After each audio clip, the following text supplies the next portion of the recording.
If you have heard of the New English Library, then you must be interested in the exploitative and sensational covers from the 1960s and 70s. Do you remember the excitement of picking up a book with a scandalous cover, filled with stories of rebellious youth, provocative groupies, and daring adventures? The New English Library, or NEL, emerged in 1961, a time of social and cultural change. The company, originally focused on fantasy and science fiction, quickly shifted its attention to the growing teenage readership. With a keen eye on popular trends and fashions, NEL commissioned hack writers to produce novels that tapped into the rebellious spirit of the era. One of the most notable themes that the NEL exploited was the youth movements of the time. From skinheads to Hell's Angels, NEL published novels that sensationalized and exaggerated these subcultures. The covers of these books used provocative and explicit imagery to entice readers, pushing the boundaries of acceptability.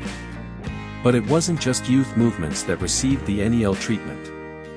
When the television series Roots captivated audiences, NEL capitalized on the success by releasing novels centered around slaves and Negro warriors.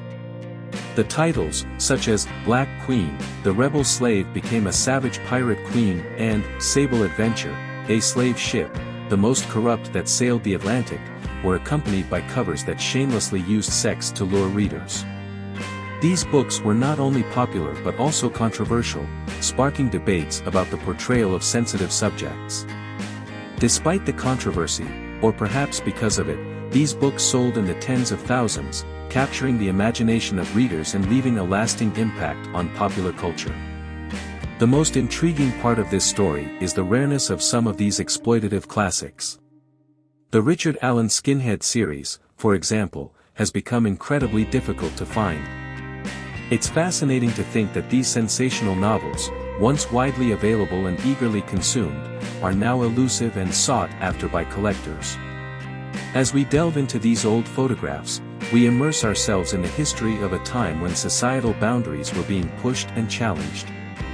The covers of these novels reflect the rebellious spirit and the changing attitudes of the 1960s and 70s. They provide a window into a period of cultural transformation and upheaval, allowing us to reminisce about an era that continues to captivate our imagination. So let's savor the history captured in these photos and journey together through the exploitative New English Library covers from the 1960s and 70s. The most exciting part is still ahead, so let's immerse ourselves in the images and reminisce about that era.